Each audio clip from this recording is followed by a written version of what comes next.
comentários aqui no chat do YouTube. Boa tarde para todas e para todos. Vindas e sejam bem-vindos a mais uma edição do Pensar ao Vivo. Essa nossa live Comentários aqui semanal no chat do do projeto YouTube. Pensar no Brasil, 1822. Boa tarde para todas e para todos. Vindas e sejam bem-vindos a mais uma edição do Pensar ao Vivo.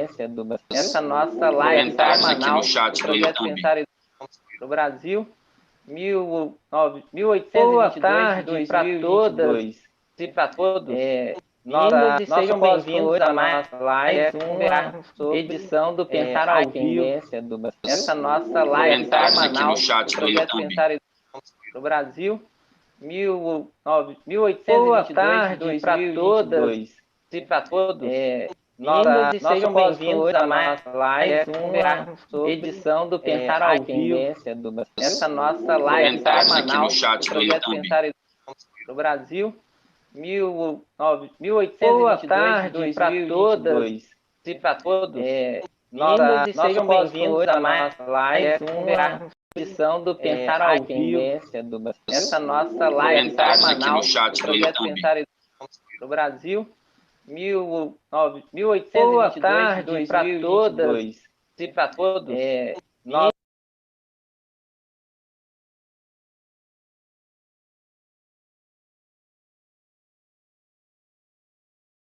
É um prazer recebê-la aqui conosco mais uma vez.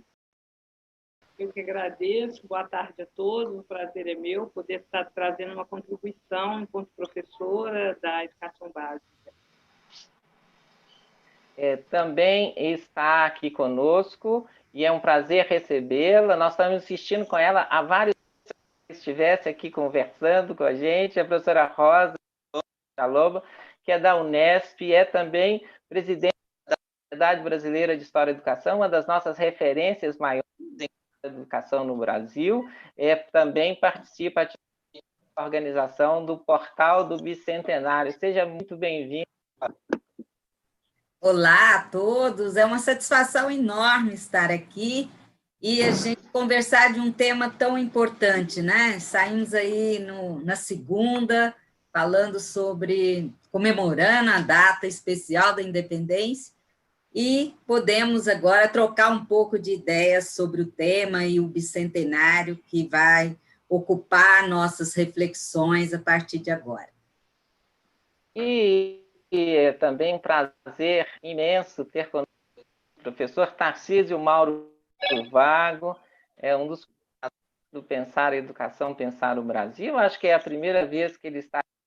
É o cara que comanda o programa de rádio, segunda-feira, a partir das 8 da noite. Ele quase precisa usar segurança quando sai nas televisões. Então, vocês vão ver a carinha dele aqui hoje. Muito bem-vindo, é um prazer inenarrável tê-lo aqui conosco para comandar junto comigo o bate-papo aqui do Pensar em Educação. Ei, Luciano, grande abraço para você, meu amigo, meu queridíssimo irmão. Ei, Rosa, que prazer te rever depois de tanto tempo. E é um prazer conhecer a Wanderleia e também o Frederico, que eu não conheço pessoalmente. Então, é uma alegria estar aqui com vocês, com todos esses exageros que o Luciano acaba de dizer aí, né? Mas vamos em frente, porque esse é o Luciano. Então, 7 de setembro é uma data sempre muito disputada, discutida, é uma efeméride utilizada para marcar coisas.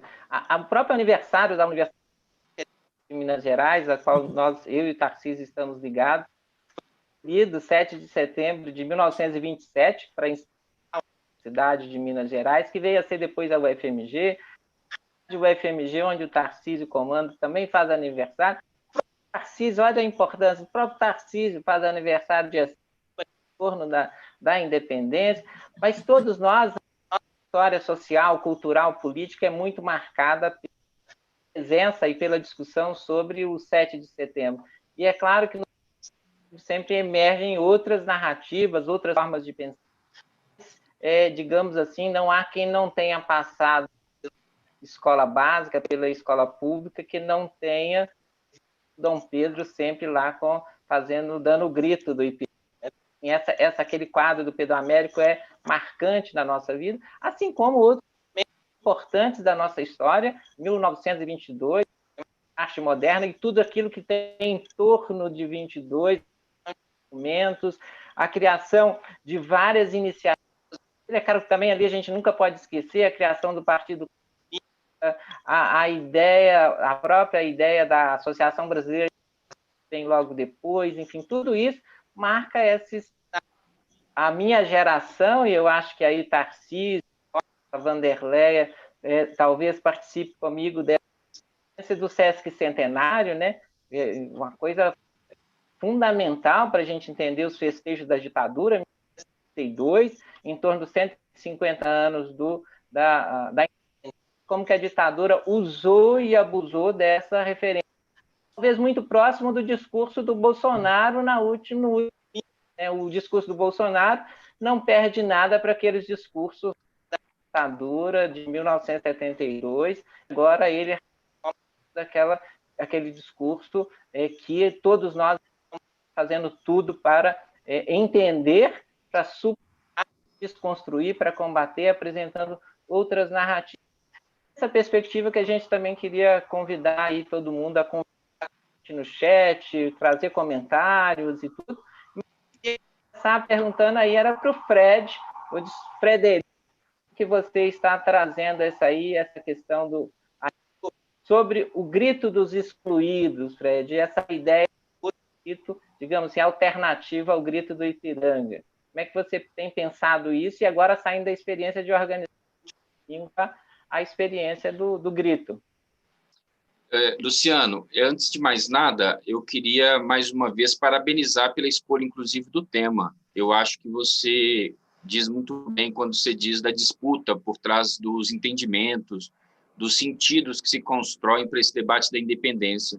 Eu acho muito feliz que o Pensar Educação, Pensar o Brasil esteja se antecipando nesse debate do bicentenário, né, que acontece daqui a 2 anos. Espero que essas iniciativas que estão sendo tomadas possam reverberar para que a gente faça muito mais atividades como essa. Então, eu queria, primeiro, dizer do acerto, da escolha do tema, do assunto e desse momento. O grito tem tudo a ver realmente com essa história e com essa pergunta que você me faz, porque o grito nasceu há 26 anos, ele nasceu em 95. Então, vejam bem, a gente estava ali no auge do início da aplicação da primeira onda do modelo neoliberal no Brasil, com o Collor, com o Fernando Henrique Cardoso, né? Que tem tudo a ver com esse debate nosso, né? O neoliberalismo é um modelo econômico que busca ser aplicado em quaisquer países, independente de se o país é uma ilha ou um continente, se tem riquezas ou se é pobre no seu subsolo, na sua biodiversidade, se é industrializado ou se não é. O modelo é o mesmo, né? Independente de para qual país é. Isso já demonstra que há muito pouco respeito pela independência dos países, quando você vê essa camisa de força do modelo neoliberal, que a gente assiste agora ser aplicada novamente desde o golpe do impeachment de 2016, né? Com o Temer e a Ponte para o Futuro e com o Bolsonaro. E o grito nasceu de um debate que durou 2 anos no bojo da Igreja Católica, que tinha a seguinte pergunta: Brasil, protagonistas e alternativas. E o gesto concreto depois desses 2 anos foi esse convite à mobilização popular, esse convite à luta de rua, às mobilizações de massa, nessa ideia de que a gente precisava colocar o povo brasileiro excluído, o povo brasileiro que não se via contemplado nessas políticas econômicas, no modelo de desenvolvimento adotado ao longo da nossa história, né, dos nossos 500 anos, sempre de costas para o seu povo, em movimento, colocá-lo para participar. E eu acho que é muito interessante essa ideia da gente pensar que o Brasil ainda não se constituiu como um Brasil-nação, como diria o Caio Prado Júnior, né? o nosso Brasil até hoje é o Brasil empresa, né? Um Brasil a serviço dessa economia internacional, a serviço lá de fora, que atende sempre aos ciclos econômicos mundiais, né? Atrelado aí à divisão internacional do trabalho. Então, quando precisavam do pau do Brasil, a gente se voltava para isso, né? Quando precisava do café para manter os trabalhadores lá acordados durante 12 horas de trabalho, 15 horas no processo de industrialização, direcionavam nossa economia para essa produção do café, né? Quando precisavam de produção em larga escala do algodão para alimentar as indústrias têxteis nascentes na Inglaterra e na Europa, botaram o Brasil no ciclo do algodão. E agora estamos vendo novamente utilizarem do Brasil da mesma maneira, né? Na disputa geopolítica mundial entre China e Estados Unidos, a China tem saído na frente e dominado boa parte do continente asiático, parceria com a Rússia ali, do leste europeu e outros territórios.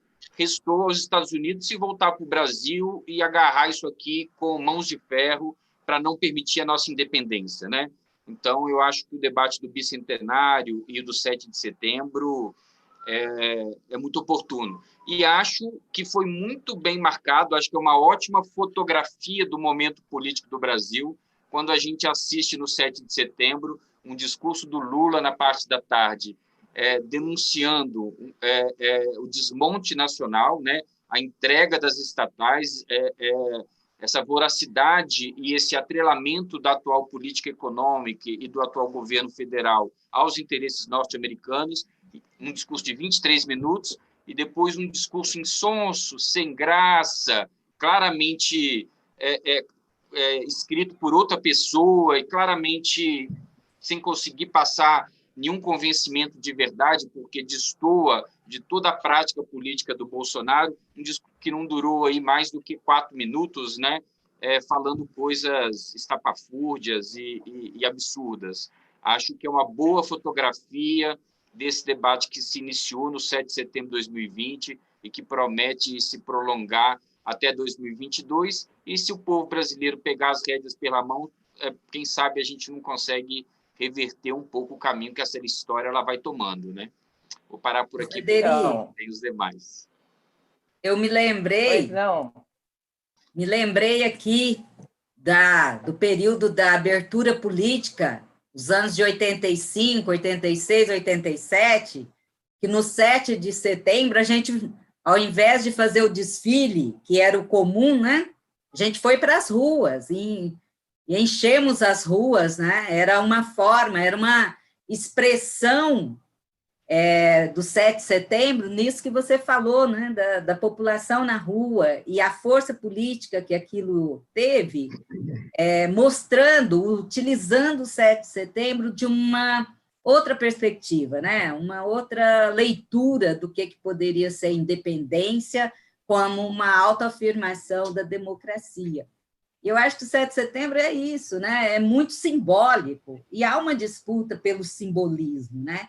Até porque é um simbolismo que a gente aprende desde muito criança, né? Hoje, desde a pré-escola, né? As crianças estão celebrando aí, fazendo atividades em relação ao 7 de setembro, e a gente cresce com essa perspectiva, além de todo um simbolismo, um imaginário que vai se construindo, né, em torno também de uma afetividade, de uma identidade, né? O Luciano começou a falar lá do modernismo, né?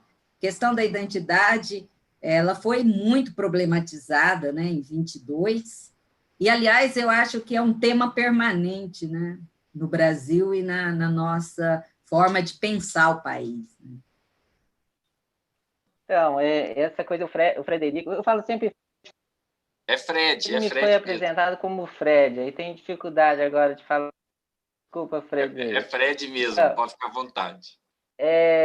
O Frederico falou um pouco 2 ou 3 vezes aí sobre o bicentenário, e eu queria aqui marcar também, especialmente, que essa live está sendo retransmitida pela pré-estreia do canal no YouTube do Portal Bicentenário, que é uma iniciativa nacional de instituições, vários atores sociais e muitos pesquisadores, alunos, colegas da educação básica, para produzir conteúdos, editar conteúdos do bicentenário lá e cá, né? Um pouco essa disputa também pelo futuro no presente, né? Quer dizer, mas em torno sobre os projetos de futuro. E aí eu fico pensando, Wander, como que você, professora, quem está militando aí no ambiente escolar, já tem uma militância que propõe outros modos de pensar a própria escola, como que você pensa essa questão, por exemplo, do bicentenário, né? A gente estava começando a discutir, tem muita gente discutindo, voltando para esse tema, o portal do bicentenário quer enfrentar isso fortemente no Brasil. Eu fico curioso, assim, como que você tem pensado sobre como que esse tema tem atravessado aí os seus pensamentos? Sim. Bom, eu acredito que a escola e a educação básica, né, há muito já tem feito uma abordagem, não mais do ponto de vista da história oficial, dos vencedores, né, essa história branca, europeia e tudo mais, né? Mas, entretanto, esses símbolos de heroísmo que ainda existem, né, insistem em estar presentes, e com o governo que nós temos, com certeza, eles serão reforçados até o bicentenário, eles precisam ser revisitados, né, e não apenas ignorados. Muitas das vezes, nós mesmos, professores, né, já concordarmos da maneira como a história foi construindo isso, a gente ignora os símbolos, as datas e tudo mais, né? Mas hoje nós estamos fazendo uma outra historiografia, uma outra linha de pensamento, em que a gente acredita que essas datas precisam ser revisitadas. Isso porque nós vivemos um contexto de disputa de narrativas, não é isso? Então, só que é uma disputa desigual, porque a narrativa do povo preto, dos negros e das negras, dos indígenas, são narrativas extremamente invisibilizadas nessa história, né? Então, seja na grande mídia, nas próprias escolas, na academia. Então, é difícil, né, fazer eclodir narrativas que mostrem o nosso povo mesmo, né? O nosso povo, inclusive, que não esteve presente no 7 de setembro de 1822, né? Então, essas disputas de narrativas, de eventos, além de trazer a construção de uma memória histórica que não diz respeito verdadeiramente ao nosso povo, ela vem invisibilizando tudo isso, né? A gente tem clareza que esse processo de independência feito em 7 de setembro de 1822, ele foi por vias diplomáticas, foi assim realizado, né, pelos brancos escravocratas e comerciantes aliados da coroa. Então havia toda uma série de interesses ali por trás, né? Mas é importante a gente destacar que bem antes desse movimento, né, nós tivemos vários movimentos aqui no Brasil, com destaque aqui para nós em Minas Gerais, a própria Inconfidência Mineira, né, a Conjuração Baiana, que defendia, além da independência, o fim da escravização. E essas revoltas chegaram a existir na época e buscaram não apenas a independência de Portugal, mas também a liberdade do povo negro escravizado. Então, essas questões elas precisam ser revistas, né? A escola tem que dar conta de fazer esse trabalho, porque senão a gente vai permitir que daqui a um ano a leitura que venha seja essa leitura do governo. E com relação ao grito, Fred, eu me lembro, há 20 anos, né? Está fazendo 20 anos agora, esse ano com o tema A Vida em Primeiro Lugar, né? E há 20 anos nós estávamos lutando contra o pagamento, né, da dívida, né? Então, era a vida acima da dívida. E hoje a gente vê essas políticas, né, essas necropolíticas, que continuam matando a nossa população, os jovens negros periféricos, os nossos sonhos, né? Então, esse debate sobre a vida, a gente continua ali em punhos, né, tentando resolver. Eu acredito que o tema é muito importante, principalmente por isso. Pensar o próximo ano, o bicentenário, ele tem que dizer respeito à nossa população, à maioria da nossa população, né? Maioria que está colocada em condição de subordinação há muito tempo, né? Então, eu penso mais ou menos isso. Eu gostaria de iniciar minha participação aqui nessa roda de conversa maravilhosa sobre um tema extraordinário e decisivo para nós no momento em que nós vivemos, Mas quero primeiro recuperar a minha história escolar com o 7 de setembro. Como vocês que estão aqui na sala e como as pessoas que estão nos acompanhando, eu participei de inúmeros desfiles de 7 de setembro. Eu fui ao desfile, inclusive, como Dom Pedro I, lá em Colatina, no Espírito Santo, em um desses 7 de setembro. Eu desfilei como estudante, eu desfilei como escoteiro, eu desfilei como atleta escolar, não é?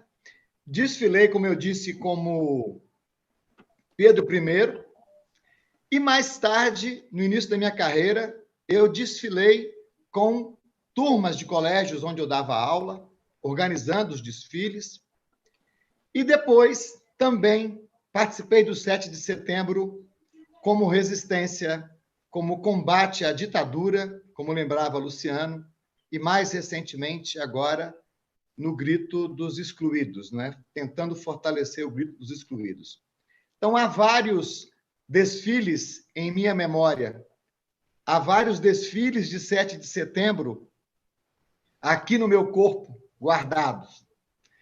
E é importante a gente perceber como cada um de nós pode contar uma história do 7 de setembro a partir dessas suas diferentes participações. Este que foi Pedro I em um desfile lá na década de 70, outro dia participou do 7 de setembro no Grito dos Excluídos. O que se passa na história de uma pessoa, o que se passa na história do país. E quero compartilhar aqui com vocês, nessa nossa roda, para pensarmos também, ao longo do nosso bate-papo aqui, em duas perguntas fundamentais. Vanderleia já tangenciou uma delas e podemos continuar a explorar, não é? Uma primeira pergunta é qual foi a independência que se fez, né? Em 1822. Qual foi a independência que se fez? E esta se desdobra, não é? Quem foi que propôs aquela independência de 1822? Quem propôs e para quem propôs aquela independência de 1822? E quem se apropriou daquela independência? Quem ficou, de fato, independente a partir do 7 de setembro de 1822? Se nós tomarmos todas essas perguntas, que reunidas dão esta, quem fez, qual foi a independência, que independência foi aquela, essas perguntas todas terão uma resposta em comum. Não foi o povo quem fez, não foi o povo quem propôs, não foi o povo que se apropriou daquela independência, e não foi o povo que ficou independente a partir daquele dia. E é claro que aqui precisaríamos também perguntar de que povo é esse que estamos falando, né? Eu queria usar a imagem que o José Murilo de Carvalho usa para o 15 de novembro de 1888 para o 7 de setembro de 1822. Parece que o povo, já lá em 1822, assistia bestializado à independência que se fazia sem a sua participação, sem o seu envolvimento. O que é interessante, então, perguntar, a partir disso, é que povo é esse que eu estou me referindo? Como disse a Vanderleia, eu estou me referindo ao povo indígena, não foi convidado para o 7 de setembro de 1822 e nem para os seus eventuais desdobramentos.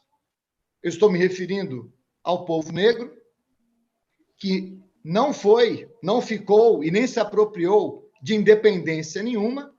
E só para dar um exemplo, a escravidão, que já estava com mais de 300 anos, em 1822, ainda iria formalmente até 1888, não é?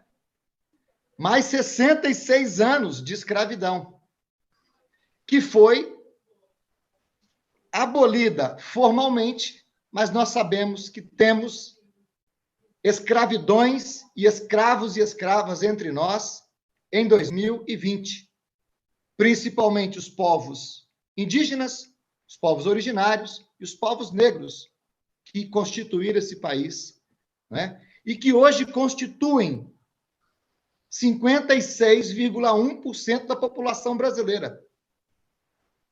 Este povo é que não estava lá em 1822.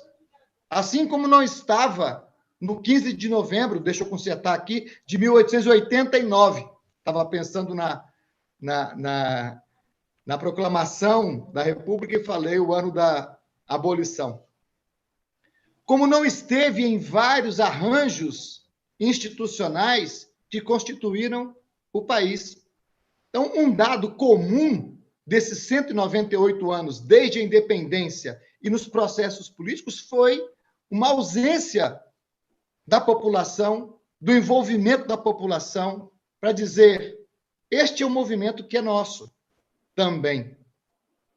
E aí, é preciso, então, pensar nessa independência inconclusa e incompleta, porque nunca construída com a participação e a partir dos interesses das populações que constituem o povo brasileiro.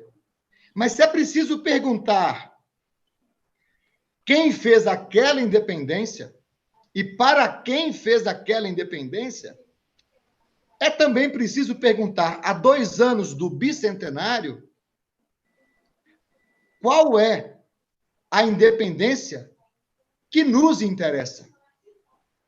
Quais são as lutas por independência que começaram bem antes de 1822, como Vanderlei estava falando? Os povos indígenas, os povos negros que se reuniam já nos quilombos em busca de liberdade, mesmo os inconfidentes, né? Para que possamos perguntar qual independência nos interessa para construir daqui ao bicentenário e do bicentenário adiante uma independência de fato que seja nossa, que possamos chamar de nossa. Acho que é uma coisa interessante e aí das efemérides de um modo geral, é que elas sempre misturam história e memória como uma coisa muito próxima, interligada, né? Então, você está chamando a atenção para esses vários aspectos.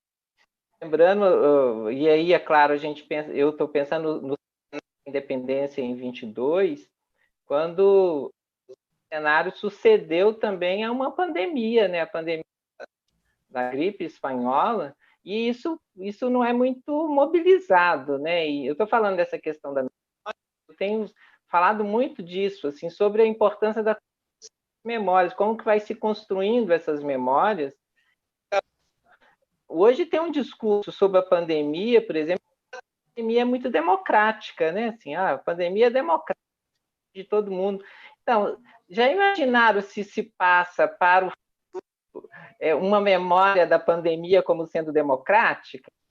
Um pouco aquele discurso, como o Bolsonaro retomou do mito das 3 raças, da integração, da democracia, quer dizer, essas memórias eu acho que é muito a gente discutir, né? Aqui no chat as pessoas estão comentando, né? A Cíntia comentando ao meio a interpretações do Brasil, né? E a importância da gente se unir. Aí também chamou a atenção para essa questão do discurso, né? Insosso de um certo sentido, mas ele tem um claro, o discurso do Bolsonaro, né? Ele retoma. E a Fernanda perguntando que caminhos vocês apontam para esse desafio de desconstruir essas concepções a partir dessa perspectiva colonizada. Como a gente pode, então, retomar essa...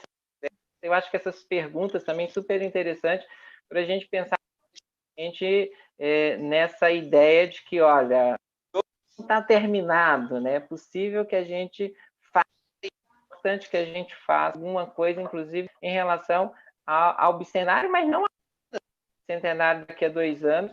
E eu sempre lembro, daqui a 2 anos, no interior da disputa presidencial, né? Nada melhor para a explosão de perspectivas distintas. Assim. Não sei como é que vocês estão pensando isso. Para mim, dá um frisson. O bicentenário vai ser comandado por esse governo autoritário, racista, machista, né, e tudo, homofóbico, e no interior da disputa presidencial. Vocês já pensaram nisso? O que vai ser 7 de setembro, agosto de 2022? Já pensaram que será agosto de 2022, setembro de 2022? Tudo isso, eu não sei se vocês já estão parando para pensar isso, mas eu acho que já de antemão me dá assim. Ô, Luciano, eu fico pensando assim, Sim.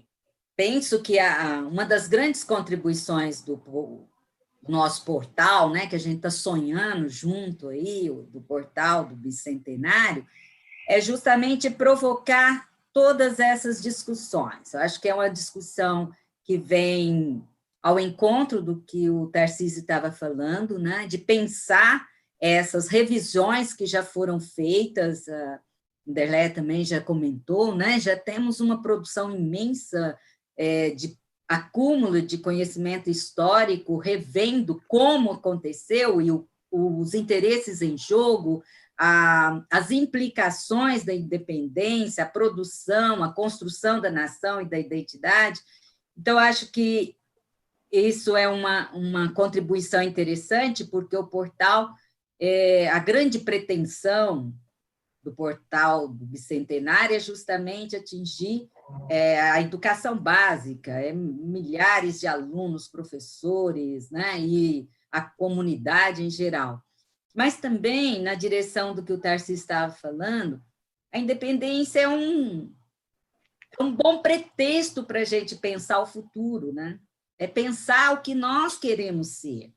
Quer dizer, não é que é mais, mas assim, o fato da gente, uma fala inicial do Frederico, é muito importante discutir a independência, é nossa nação, é algo que a gente precisa falar, a gente precisa discutir amplamente, de forma democrática e de forma bem cidadã. Não é um discurso só de iniciados e nem dentro da escola, é um discurso social, né? E político, obviamente. Né? Ele perpassa todas, né, essas dimensões.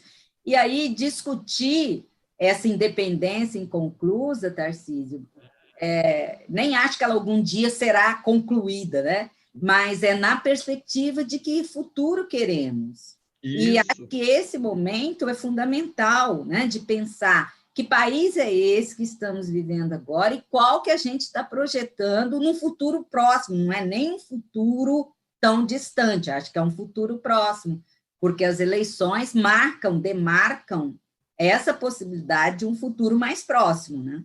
Então, nós temos que fazer uma discussão política da independência como o que a gente espera que o país seja e que essa exclusão que foi tão gerada ou, de certa forma, reafirmada na independência, ela seja amplamente debatida.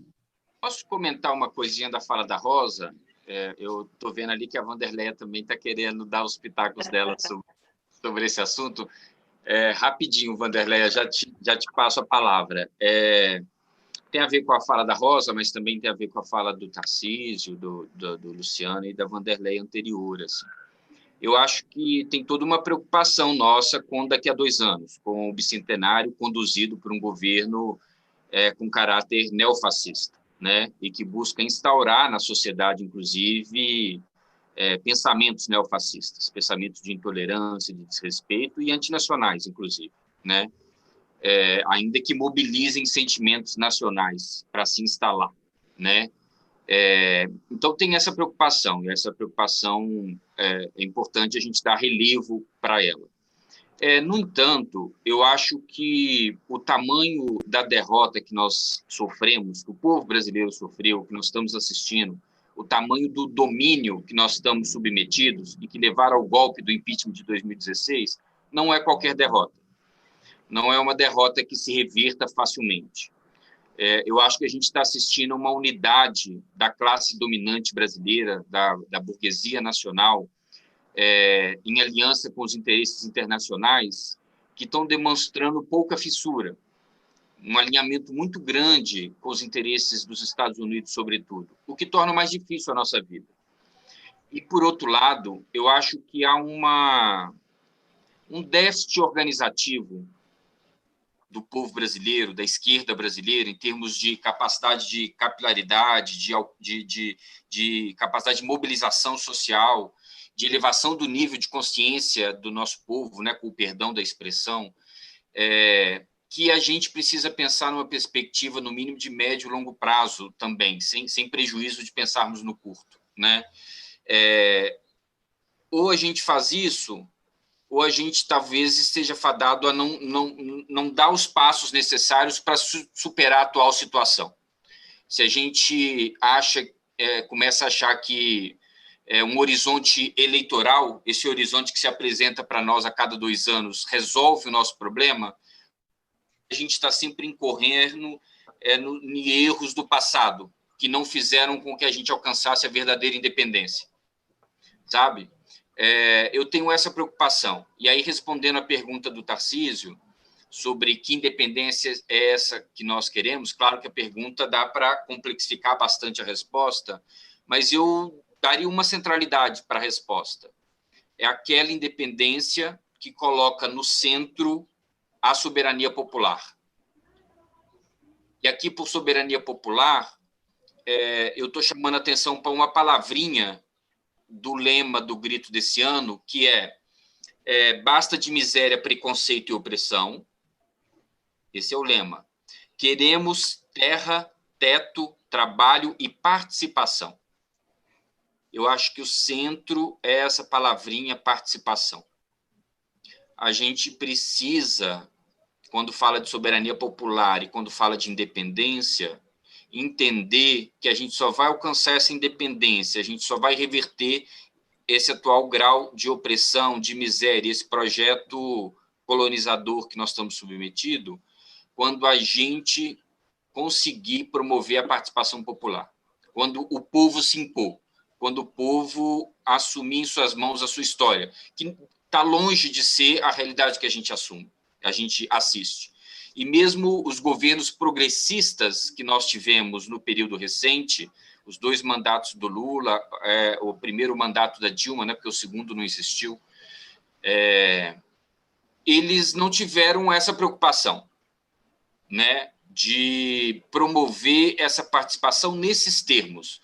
E eu costumo, inclusive, afirmar que eu acho que uma importante chave de leitura para entender o golpe do impeachment de 2016, eu estou sempre voltando nessa data fatídica, né,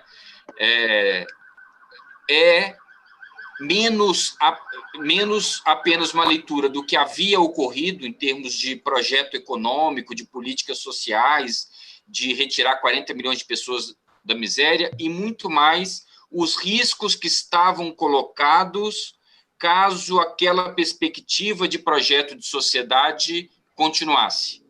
Ou seja, era muito mais um temor da possibilidade de que viesse a acontecer no Brasil reformas estruturais.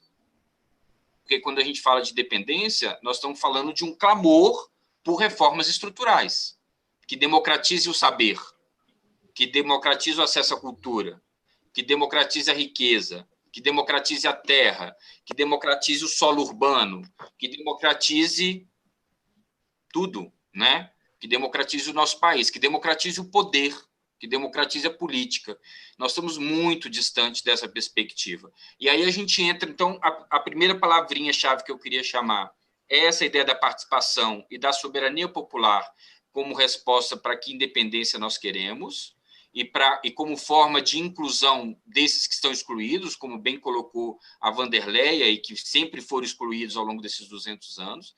E a segunda palavrinha mágica, chave de leitura que eu acho para a gente fazer esse debate, é o debate sobre projeto de sociedade, projeto de país. Um debate que está muito distante hoje, mesmo da academia, mesmo da esquerda brasileira, né? Como diz um grande pensador aí, carioca, não vou mencionar o nome dele aqui agora, o Brasil está num voo cego, já há muitos anos, está num voo cego, sem clareza de pensamento estratégico, de Brasil-nação que nós queremos ser, né? Sem se colocar... E a política do Bolsonaro e da política que vem desde do Temer é uma política que nos coloca ainda mais em voo cego. E pior, ela solapa as bases que poderiam nos colocar, nos garantir um projeto de desenvolvimento, nos desindustrializa, ataca a ciência, ataca a educação, né? Ataca as bases nacionais de desenvolvimento com a privatização de grandes empresas estatais que são fundamentais para esse projeto de nação, né? Petrobras, Eletrobras, BNDES, os bancos estatais de modo geral, né? Enfim, então eu queria fazer esse destaque aí para essa centralidade que tem quando a gente discute dependência, essa discussão de participação, soberania popular e projeto de sociedade, né? Projeto de país que nós queremos. Eu queria passar aqui a fazer uma ponte para a Wanderleia, mas eu queria também dizer para os internautas que aqui hoje em casa aconteceu esses problemas. Eu estou com 2 computadores, estou com o celular, a lâmpada que estava aqui na minha frente desligou, então tudo isso acontecendo tudo junto e misturado. Então o meu microfone estava ruim, o Thiago está me avisando. Então, essas coisas que a gente faz aí do trabalho remoto e vamos para frente. Então, fazendo aí a ponte para a Wanderleia, que estava doido querendo falar, mas eu estava incomodado com isso aqui, queria falar um pouco sobre essas circunstâncias aqui, que está ficando escuro, a lâmpada não dá, essas coisas da gente fazendo nas novas circunstâncias. Wanderleia, por favor. Ô, Luciano, e aproveitando a sua deixa, o Thiago está aí no chat, aí, ó, você está vendo as perguntas aí que eu estou colocando, e o seu microfone melhorou bastante, viu? Não tá picando mais, não. Que ótimo, que beleza. Então, vamos lá. Vamos lá, o microfone melhorou bem mesmo. Pois pegando o gancho aí, né, do que o Fred disse, né, a questão da participação é fundamental. E nós temos visto isso, principalmente no último mês aqui, né? Quando a população toma consciência da importância que tem determinados fatos e a gente dá conta de mobilizar, eu estou falando isso por causa da aprovação do Fundeb com o CAC, né? Que é o curso aluno qualidade, que é a garantia pela primeira vez na nossa história de uma medida de cunho civil, né?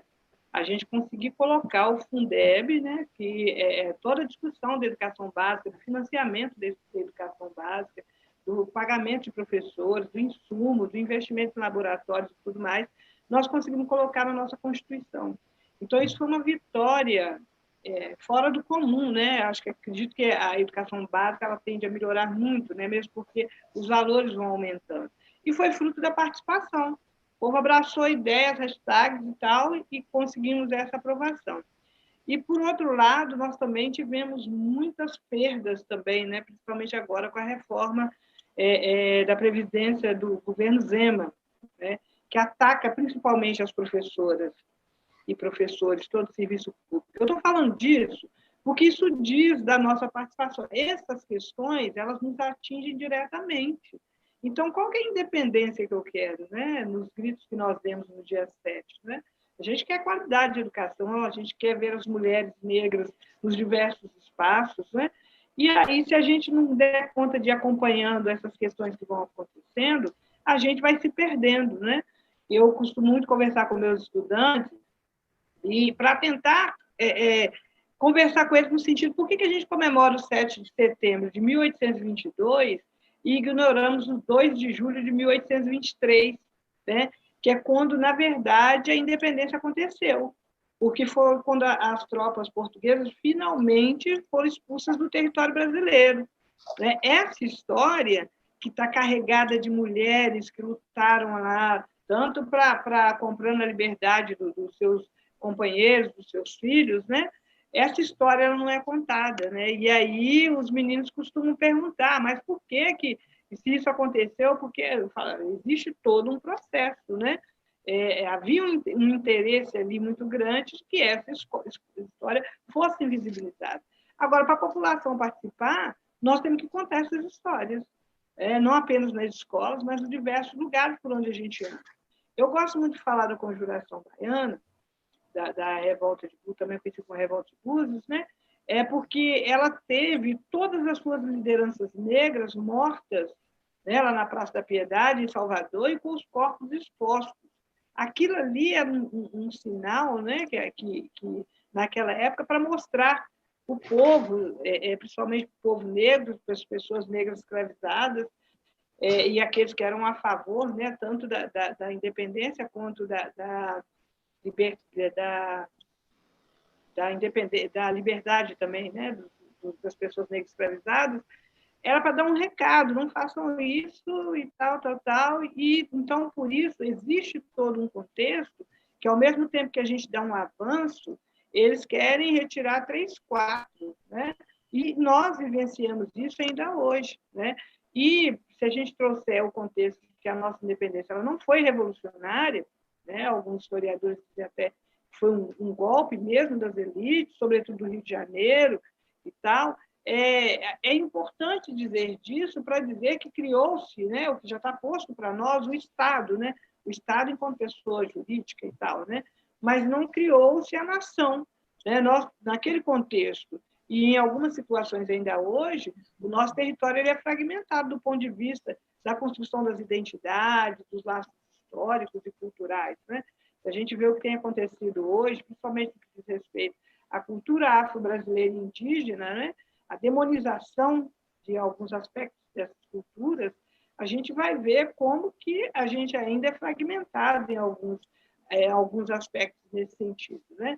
Então, naquele processo, nós tivemos costureiras, esposas, mães, mulheres negras ganhadeiras que trabalhavam muito, né, nesse processo. E hoje, nós temos essas mesmas figuras que estão lá trabalhando dentro desse processo. E aí me chama a atenção quando o Luciano falou da questão, até foi nesse momento mais que eu fiquei assim, a questão do vírus, né?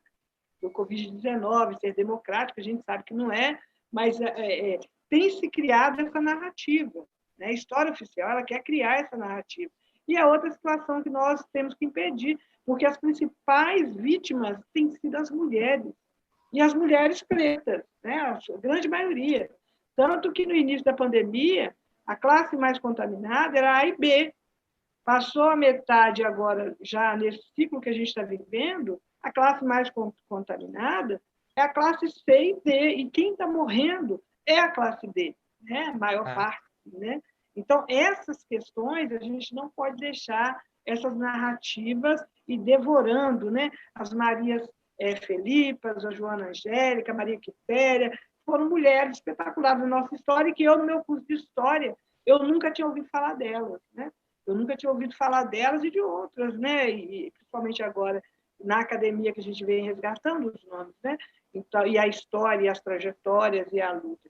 Então, é disso que a gente está falando. Participação é necessário, mas cada um de nós tem que assumir esse compromisso, essa responsabilidade em dar visibilidade a toda essa situação, inclusive não permitir que a narrativa da democracia do vírus seja a marca, né, inclusive do ano que vem, né, do próprio processo que a gente vai viver. É isso. Então, tem várias. Antes eu vou passar para o Tarcísio aqui, fazer ponte para o Tarcísio. Eu estou aqui fazendo ponte, viadutos, tá.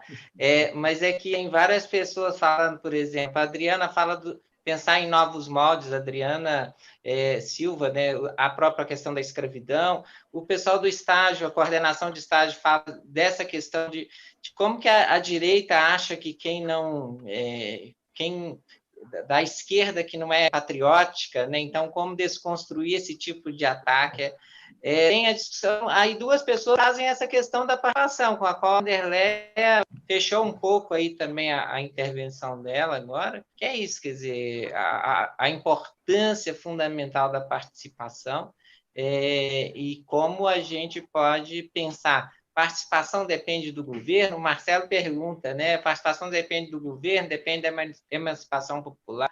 Tem uma expressão aqui que o Maurício Santana chama a atenção, parodiando o poema do Brecht, cada página que Vitória, quem cozinhava o banquete, a cada 4 anos, um grande nome, quem pagava a conta, tantas histórias, tantas questões. Então, isso vem lá também do portal, do canal Portal. Então, essa questão da participação é um tema que a gente precisa debulhar mais, né? Eu também não estou oferecendo temas para o Tarcísio, que já os tem muito, né, Tatá? Não, eu penso que esses são temas que estão intrinsecamente relacionados à pergunta que independência nos interessa.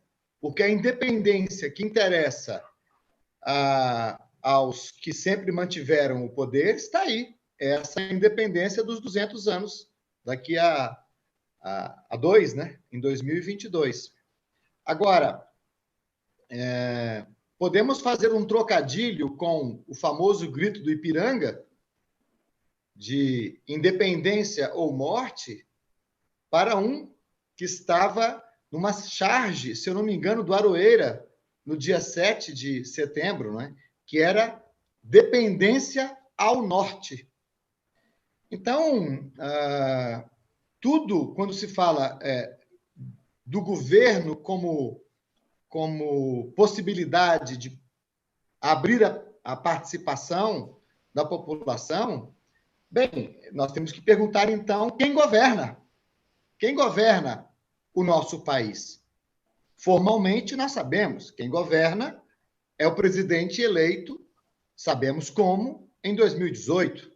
E ele está para completar a primeira metade do seu mandato. E, com tudo o que aconteceu nessa primeira metade, é de se perguntar o que faz metade da população brasileira apoiar este governo. Os índices de popularidade dele são altos. Sabemos também vários motivos. O último agora é o auxílio emergencial, que nem era uma proposta dele, era uma proposta da oposição, porque ele não queria um de R$200, né? Quem bancou o auxílio emergencial de 600 foi a oposição. Mas a nossa oposição também, a esquerda brasileira, está com dificuldade de produzir e manter a sua narrativa. Tanto que quem faturou o auxílio emergencial foi aquele que era contra o auxílio emergencial, o presidente da República. Mas a pergunta que o Chomsky nos faz, ela é decisiva. Ela é decisiva. Quem governa hoje um país? No nosso caso, o nosso país. É o governo eleito? Ou são as grandes corporações que impõem a sua agenda? Todas as vezes que nós tivermos um governo que não passa de testa de ferro das grandes corporações, a participação popular vai ser mínima, vai ser nenhuma, se depender da iniciativa do governo. Evidentemente, tem as nossas iniciativas, e aí o grito dos excluídos é a nossa possibilidade de ocupação dos espaços públicos. Mas hoje quem governa os países, no plural, os países, são as grandes corporações. Eles podem fechar o nariz para Bolsonaro, mas eles amam Paulo Guedes. Amam a agenda do Paulo Guedes. Então está ótimo. As barbaridades cometidas pelo Bolsonaro são esquecidas, porque a agenda econômica desejada pelas grandes corporações está intacta, aliás, está avançando. Avançando. E, neste caso, é difícil se falar em soberania quando, de um lado, as grandes corporações impõem a sua agenda e quando temos um governo que assume publicamente e de forma humilhante ao país a sua subserviência ao governo dos Estados Unidos, que é o mais ultradireita dentre os ultradireita governos norte-americanos. Quer dizer, nós estamos com um governo declaradamente, assumidamente submisso, subserviente, ajoelhado diante do governo Trump. Observem o dia de hoje, 9 de setembro de 2020, o que se passou no Brasil pela manhã e o que está se passando nesse exato momento em Buenos Aires, na Argentina. De manhã, nós temos uma revanche da Lava Jato ao discurso do Lula, de anteontem, e a punição ao Deltan Dallagnol, pelo Conselho Nacional do Ministério Público. Qual foi a vingança do Marcelo Bretas, do juiz?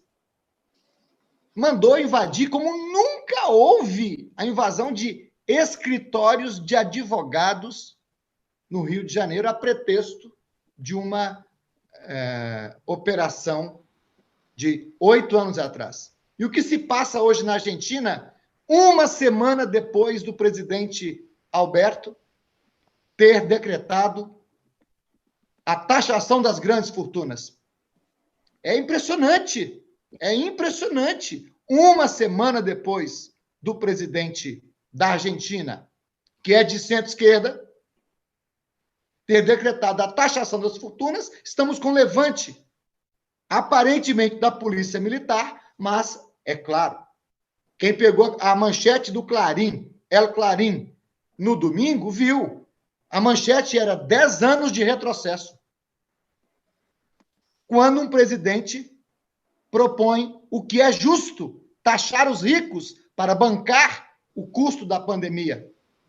No Brasil, nós tivemos 40 bilionários que ficaram mais bilionários ainda nos últimos 5 meses, quando nós estamos aqui diante da morte. 130 mil pessoas mortas. E tem 40 pessoas que ficaram mais bilionárias ainda. Mas não se pode falar de taxar fortunas. Então, a soberania do país está, evidentemente, vinculada a quem mantém o governo. Os governos populares de Lula e Dilma eram mantidos, em alguma medida, com a participação popular. Mas também houve uma negligência dos partidos de esquerda com os movimentos populares, com o envolvimento dos movimentos populares. Na hora do golpe, cadê o povo na rua para defender o governo? Não havia povo também aí, né? Então, a pergunta, que independência nós queremos, que independência nos interessa, tem a ver com a pergunta quem governa. Hoje, quem governa o nosso país e governa outras grandes nações são as grandes corporações. Quando se fala de crise do capital, eu, sinceramente, que crise do capital? Eu fico me pensando, o capital não está em crise coisíssima nenhuma. O capital está em permanente reorganização das suas forças. Permanente reorganização. Eu ouço falar de crise do capital há 50 anos. Crise que não acaba do capital. Por que não acaba? Está sempre se reorganizando e definindo a agenda política dos países. Portanto, democracia aviltada. Por que democracia aviltada? Porque o povo, o tal povo, não consegue definir mais a agenda política do país.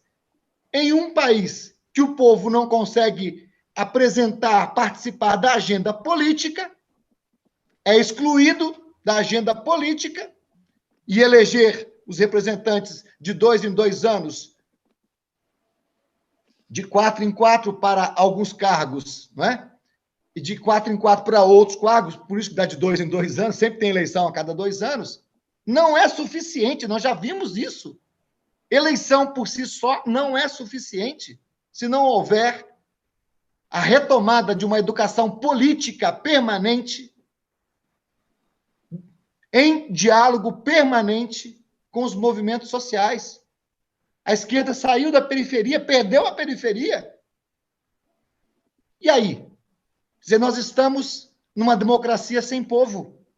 Uma democracia sem povo é uma democracia mentirosa, artificial, de Araque.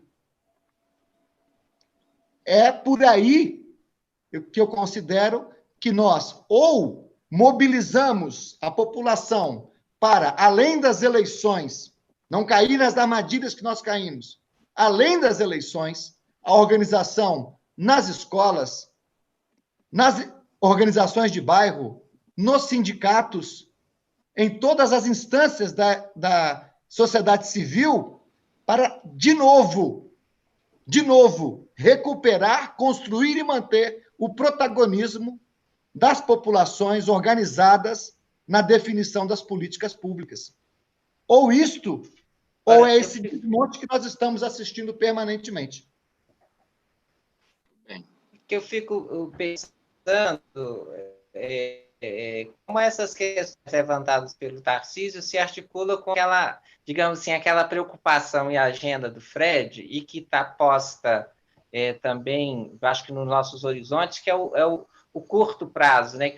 É como conjugar também a preocupação do curtíssimo prazo. Eu particularmente, estou preocupado, e a gente está fazendo uma intervenção coletiva, na eleição agora. Nós temos eleição daqui a 2, 3 meses, e é preciso disputar essas eleições. Então, a gente é o curtíssimo prazo. A gente está falando no curto prazo de 2022.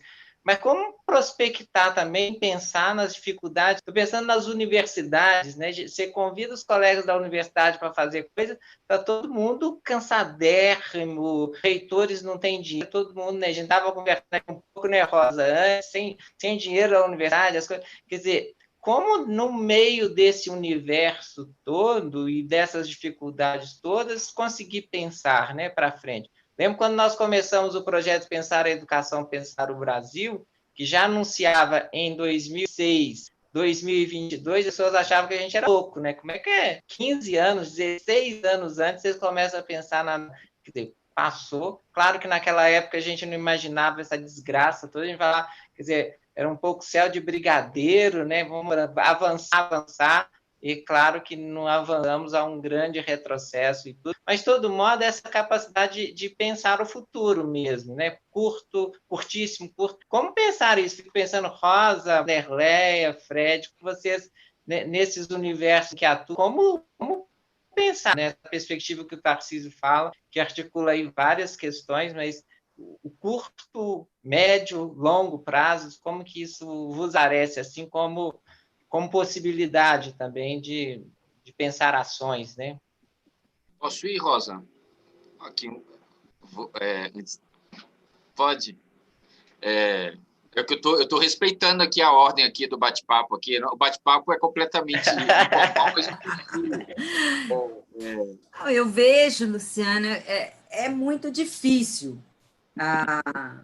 porque essa participação, a garantia dessa participação, ela não é algo que a gente...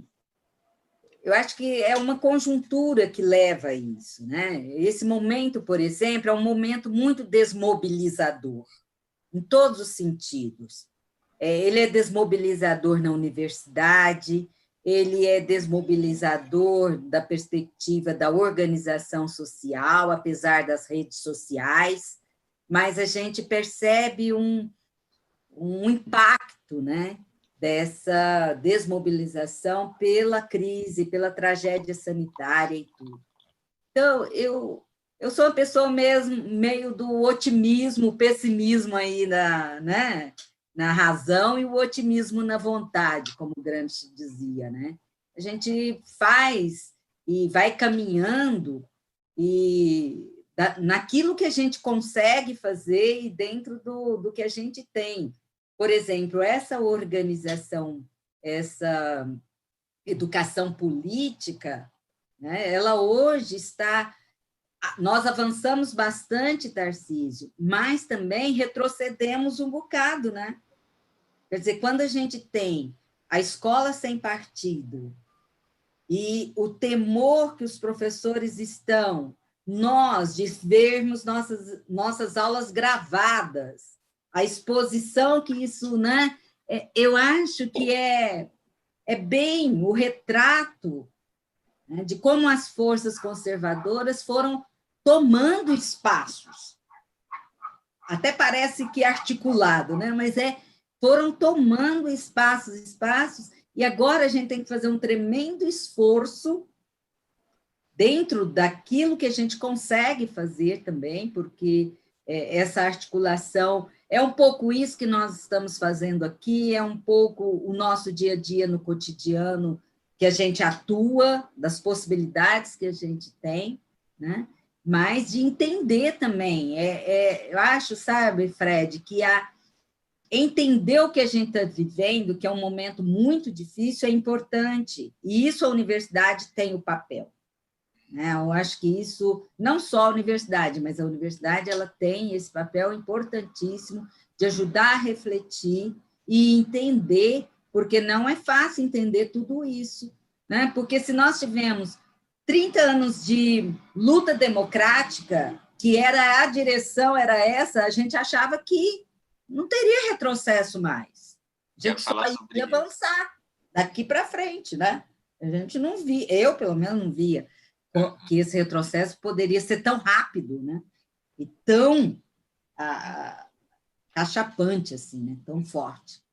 Então, hoje eu vejo assim, a gente precisa entender onde estamos, por que estamos, e fazer uma reação mobilizada dentro dos espaços que a gente tem. Deixa eu fazer um comentário sobre isso, porque eu acho que tem algo importante que você falou aí, que Luciano, Tarcísio também trouxeram agora nas últimas falas, que eu gostaria de comentar. Nós estamos vivendo um ciclo da esquerda que se iniciou nos anos 80 e que é muito marcado pela conquista da derrota da ditadura e pela Constituição de 88. E a esquerda acabou conformando um pensamento pós-queda do Muro de Berlim, pós-queda da União Soviética e pós-derrota da ditadura, que acabou criando ilusões democráticas. Ilusões com a democracia formal brasileira. Ilusões que não se alicerçam no conhecimento das ciências sociais produzido no Brasil. Se tem um traço comum do pensamento social brasileiro, que vem ali com Caio Prado, com Celso Furtado, mesmo com Darcy Ribeiro, um pouco menos com Darcy, mas com Darcy Ribeiro, sobretudo Florestan Fernandes e outros, é a ideia da contra-revolução permanente por parte da nossa classe dominante. E a ideia de que sempre que se liga a chavinha do desenvolvimento no nosso país, quem dirá a chavinha da democratização, as nossas elites desligam a chavinha das instituições da República. E foi isso que a gente assistiu novamente acontecer em 2016. A chavinha das instituições serem desligadas porque se ligou a chavinha do desenvolvimento e se ameaçou a ligar a chavinha da participação. Por que eu estou trazendo isso à atenção nesse momento? Porque um conjunto, um leito histórico do pensamento social brasileiro, um leito histórico do pensamento da esquerda brasileira, denunciava, desde o início dos anos 2000, que nós não vivíamos aquilo que o Luciano falou que se tinha a sensação que vivíamos em 2006, quando lançou o Pensar Educação, Pensar o Brasil, essa ideia de que seria só daí para frente. Pelas estruturas sociais brasileiras e porque a nossa classe dominante é completamente subordinada a esses interesses internacionais, Tarcísio. Não é só as multinacionais, o capital financeiro internacional que manda. Ele é associado aqui a uma burguesia interna, que não tem um projeto nacional. Tá certo? Justamente por conta dessa associação, essa burguesia, historicamente, sempre quando vê seus interesses ameaçados, ela rompe com as classes populares e ela se vincula aos interesses internacionais. Havia muita leitura no interior da esquerda de que mais cedo ou mais tarde isso aconteceria e de que nós deveríamos preparar para que, quando esse momento chegasse, nós tivéssemos capacidade de resistir a essa contra-revolução permanente. Esse momento chegou e nós não tivemos capacidade de fazer essa resistência. E sofremos uma derrota que nós temos chamado de uma derrota estratégica. Ou seja, não é uma derrota tática, não é uma derrota conjuntural, como muitos achavam que foi o golpe de 64, que duraria 1 ano, 2 anos, 4 anos e se chamariam eleições. Não, durou 21 anos. Não estou dizendo que 2016 vai durar 21 anos, mas pode durar. Pode durar. E por isso eu chamo a atenção sobre a importância de um olhar para o longo prazo. E aí, Rosa, o que eu quero dizer é assim, estamos todos cansados, porque estamos enfrentando uma blitzkrieg, né? Um ataque pulverizado em todas as frentes. Se a gente simplesmente se dispersar em todos esses ataques e não conseguirmos fazer com que essas várias lutas converjam para uma construção que fixe uma meta-síntese, que eu vou chamar essa meta-síntese aqui, porque estamos ao vivo, eu não posso falar com todas as letras, qual seria essa meta-síntese, que é quem cuida da independência, gerar os cuidadores da independência verdadeira, da independência definitiva, da libertação nacional. Sabendo que mais cedo ou mais tarde, mesmo que nós venhamos a retomar o comando, eles vão novamente buscar desligar as chavinhas das instituições da República. Isso quer dizer, gente, perder ilusões com uma democracia que é republicana, com as instituições da República, como se o nosso judiciário fosse possível de ser, dentro do capitalismo, democratizado. Vocês estão entendendo? Como houveram ilusões no período anterior. E por que eu acho que houve aqui um comentário do Marcelo Gomes, né? E que eu acho que o Tarcísio reverberou e o Luciano também, que diz assim, mas será que compete aos governos promover a participação ou competiria ao próprio protagonismo popular? É óbvio que é o protagonismo popular que tem que ser o sujeito da história.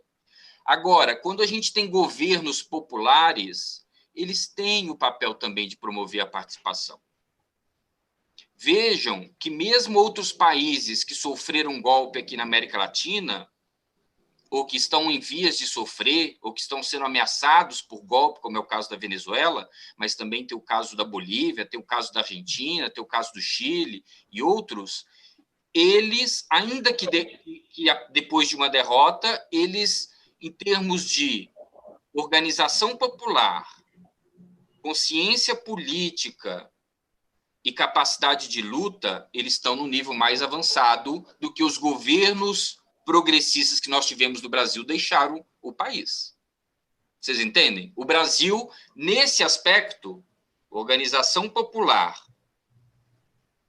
consciência política, formação política e capacidade de luta, nós podemos dizer que, avaliando em conjunto os governos progressistas que tivemos nos últimos 20 anos na América Latina, fomos os que menos avançamos, por uma escolha, que tem a ver com todo um projeto que achava possível que o reformismo ad eterno nos levaria à democratização do país. Então, tem limites, né? O reformismo sem reformas, ele coloca limites muito claros na formação social e econômica do Brasil. Então, o que eu queria chamar a atenção para finalizar, só para finalizar, é essa palavrinha. Quando a gente fica com dificuldade de pensar assim, bom, mas como é que faz para olhar para o longo prazo? O que é essa questão de trazer o longo prazo para o imediato? É saber que nós precisamos, da mesma maneira que eles cuidam da contra-revolução, nós precisamos de cuidar de quem constrói a nossa independência. Saber que a gente precisa acumular forças para esse longo prazo. Ainda que no momento a gente esteja na defensiva e na resistência. O momento é de defensiva. O momento é de resistência. A capacidade de ação está do lado de lá. Nós estamos muito mais tendo que reagir. Mas ainda assim é possível, desde que... E aí sim, a universidade tem muito que contribuir. Agora, cá para nós, que também a universidade foi muito bombardeada com linhas de pensamento que fugiram dessa centralidade. Centralidade. Vamos ouvir um pouquinho É isso. Te interrompendo, velho, mas é porque o nosso tempo caminha para o final e eu queria ouvir a Wanderleia antes da gente fazer uma rodada de final. Tá certo. Bom, então... Wanderleia? Tá me ouvindo? Tá, né? Bom, então, sim. Pensar... teve duas questões que foram postas, né, lá atrás, né?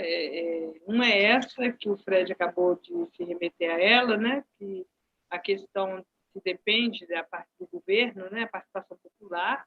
Acho que ele já colocou de maneira bem clara, né? Do quanto é importante e de que esses levantes eles não dizem respeito ao governo, né? Diz respeito às nossas lutas, às nossas causas mesmo, né? Então, eu acredito que a história do povo brasileiro, a nossa história, ela traz esses marcadores, né, dos momentos de revoltas populares, de manifestações populares, em que nós estávamos a caminho, né, nessa disputa, dessa independência, né? Então, o governo, em nenhum momento, os governos, geralmente, eles estão ali muito mais para reprimir, né? Então, se a gente pegar o contexto das outras revoltas populares, né, e eu gosto de insistir nelas, porque, principalmente quando a gente está no ambiente assim, com mais pessoas, para a gente poder acordar no sentido de reler o nosso passado mesmo, né? Então, eu citei a Malesma, mas também nós tivemos Cabanagem, Babaiada, Revolta das Chibatas, criação da Frente Negra do Brasil, criação do Teatro Experimental do Negro, né? Tivemos aí um golpe em cima dos movimentos sociais em 1974. Tudo isso, né, até chegar nos dias atuais, né, a criação de sindicatos, do próprio movimento negro unificado, tudo isso nos faz ver que essas lutas coletivas, elas partem mesmo de nós, sociedade civil. E aí nós tivemos mais recente agora, 2013, né, gente? 2013, ele trouxe um marcador extremamente importante para a gente perceber a participação popular. É claro que nesse marcador a direita vem junto, né? Vem em peso, né? Então, por isso, apesar de nós tivemos o contraponto da esquerda, principalmente se nós pensarmos na questão eleitoral, né? Nas eleições de 2016, que elegeu diversos candidatos, principalmente candidatas, né? Mulheres negras, e tudo fruto de um debate que começou em 2013. Claro que a história dessas personagens, de mulheres e homens, que estão aí na luta na esquerda, é bem anterior a isso, tem toda uma trajetória, mas ali em 2013 que a gente retoma as ruas, né? Os movimentos populares retomam as ruas para essa cobrança. Então, eu acho que isso é importante, a gente está destacando, né? A colega que falou também com relação a pensar o racismo em novos moldes, né? Eu não sei se foi bem isso, mas eu acredito que está muito relacionado ao que o Silvio Almeida hoje trabalha também, que é a questão do racismo estrutural. A gente compreendeu o racismo estrutural, a existência dele, né? E como que ele naturaliza as condições de subalternidade às quais a maioria da população negra, que são 56%, né, a qual estamos expostos, né? Então, a gente precisa estar pensando nessa lógica, a gente precisa ter política para a juventude periférica, para as mulheres, para as mães solos. Eu acredito que é assim que a gente vai ganhando a população, né? Se a gente vai pensar em curto prazo, eu penso que, apesar de estarmos cansados, de estarmos pressão para quem está trabalhando em casa, né? Essa jornada nossa é imensa, mas a pressão para quem está sem trabalho, sem grana, chegando no supermercado com um litro de óleo bater na casa dos R$10, essa pressão também faz com que as pessoas comecem a discutir algumas coisas que estão sendo deixadas para trás, né? O próprio fato da gente começar a falar também, né, das exportações brasileiras. Eu estava no supermercado, na hora que você começa a falar o porquê que está tão alto, né? O Brasil está exportando mais, né? Como o Tarcísio falou, não tem crise de capitalismo, pelo contrário, né? O país está ganhando uma grana tremenda, aí exportamos todos os produtos, né? Principalmente carne, óleo, soja, tudo mais, e aí nós estamos indo para o supermercado, estamos nos arrebentando, porque a maior parte da população está sem salário, está vivendo aí com o auxílio, que mal dá para pagar o aluguel, né? Então, nós temos um cansaço físico, mental, mas nós estamos com uma galera aí que tem um cansaço direto relacionado com a perda, né? As mortes, né? Então, eu acho que é o momento da gente pensar formas de organização dessas pessoas, de estar junto, para a gente poder dar conta, né? Acho que de imediato seria isso.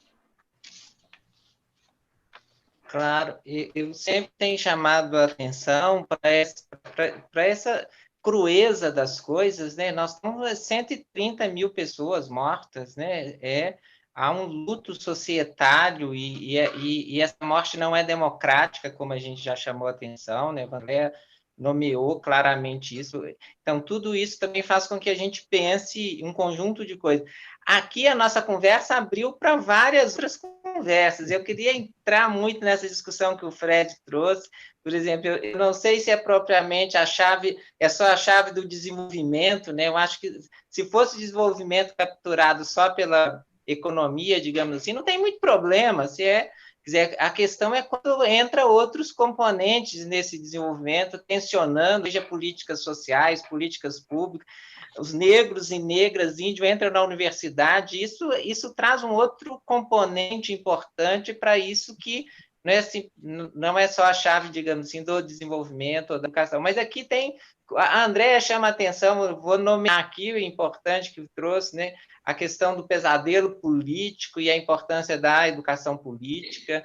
O Luiz Nelson, que chama a atenção, olha, as forças conservadoras cresceram muito nos 14 anos petistas, que fingia ser de esquerda, mas fazia lobby com o grande empresariado. Enfim, veja, nós aí temos uma pauta longuíssima, mas nosso tempo ruge, né? Nós estamos aqui.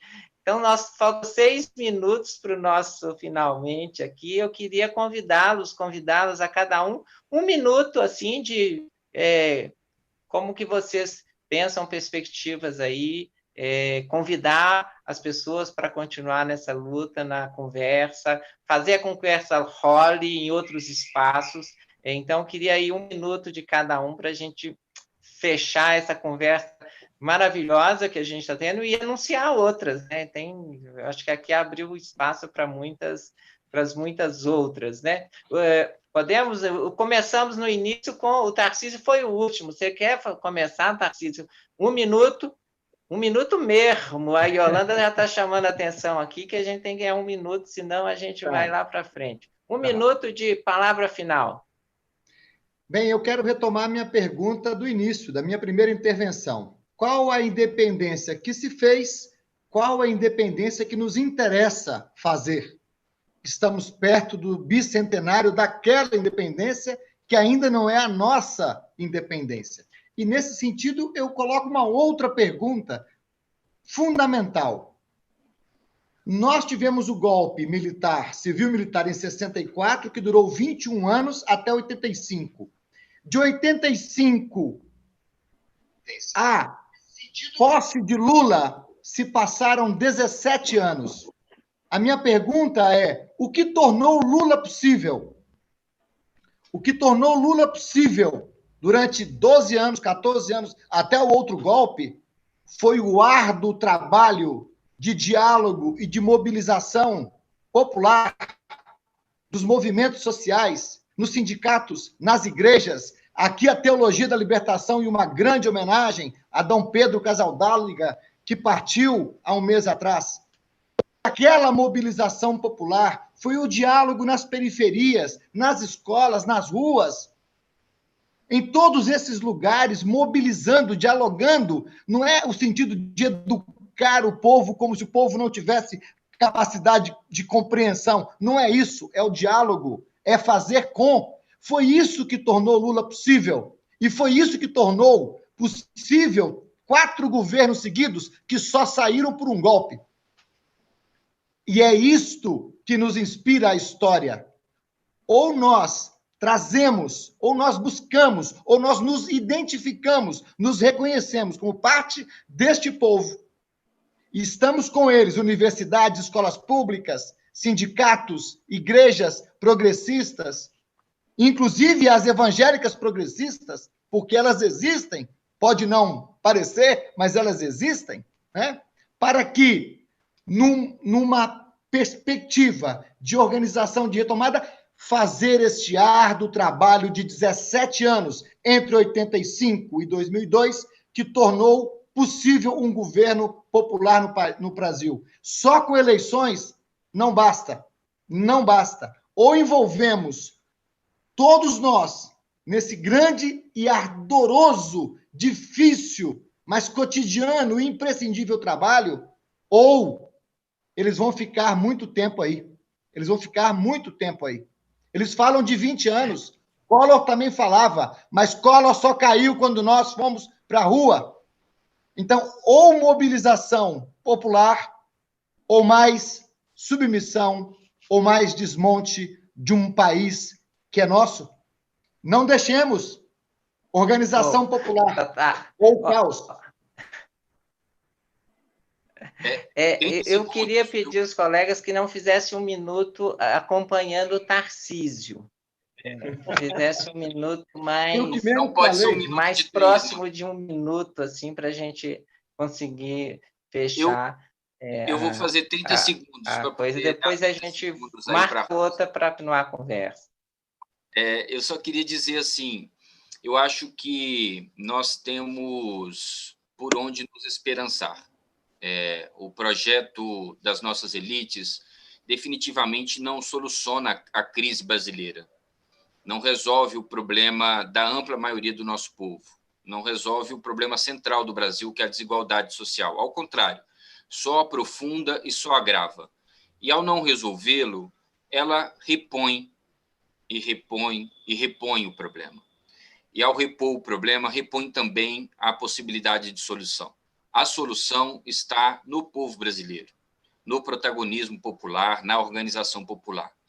Então, mais cedo ou mais tarde, a gente vai encontrar esse caminho, desde que a gente consiga começar essa construção desde agora.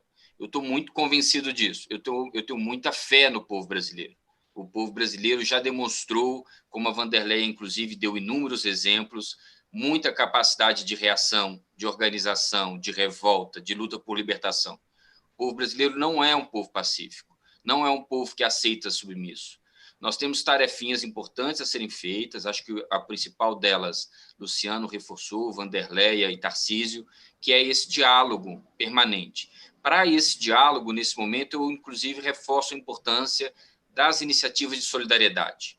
Nós vamos viver tempos difíceis. As políticas neoliberais estão agravando a situação de vida de quem já vive, mais de metade da população, com R$400 mensais, com quem vive aí com salário mínimo que mal dá para chegar no final do mês. E aí as iniciativas de solidariedade são uma porta de entrada fundamental para esse trabalho que nós precisamos fazer de diálogo com o povo e de construção de longo prazo. Acho que é isso. Muita conversa, muito diálogo entre nós também para a gente encontrar esses caminhos, conseguir nessa reflexão. Muito obrigado pela oportunidade aqui, viu? Agradecer muito o Luciano, a Rosa, o Tarcísio, a Wanderleia.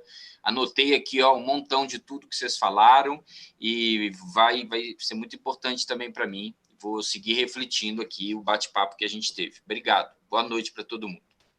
Obrigado, Fred. Fazendo a ponte aqui para o Vanderlei e também para o pessoal que nos acompanha lá no canal do YouTube, tanto um lado quanto o outro. A questão do certificado, tá? O link está no chat, as pessoas clicam lá e preenchem o formulário e vão receber o certificado a partir de amanhã. Então, tá lá.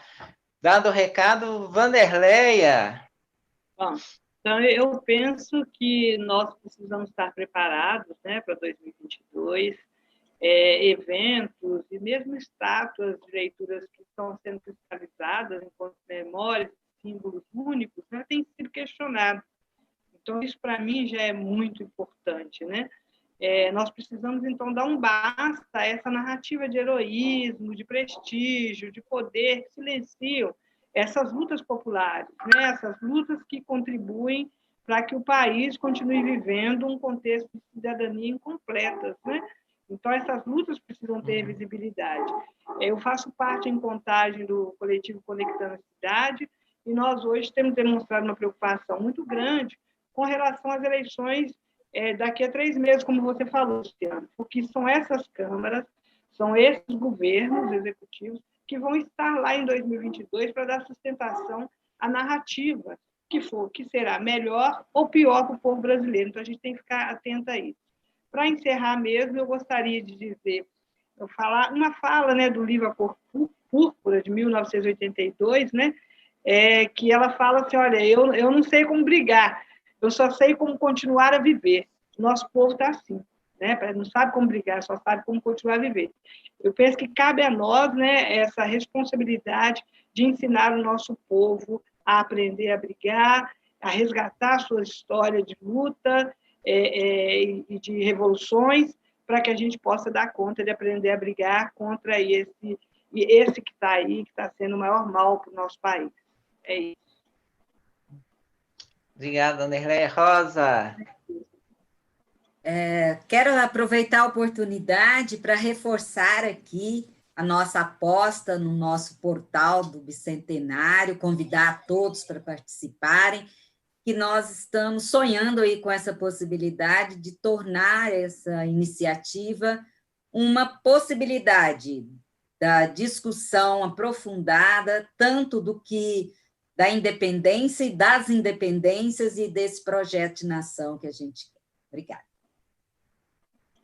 Ai, gente, a conversa foi muito boa. Acho que a gente tem que abrir outra sala de conversa e continuar. Toda quarta-feira, às 17 horas, nós estamos aqui com vários temas. A semana que vem é o lançamento da Revista Brasileira de Educação Básica, uma iniciativa muito importante aí também em rede, coordenada aqui pelo Pensar. O portal que está aí, eu agradeço, então, também a presença das pessoas, colegas que acompanharam pelo canal do Pensar a Educação, pelo canal do portal no YouTube, que vocês continuem conosco.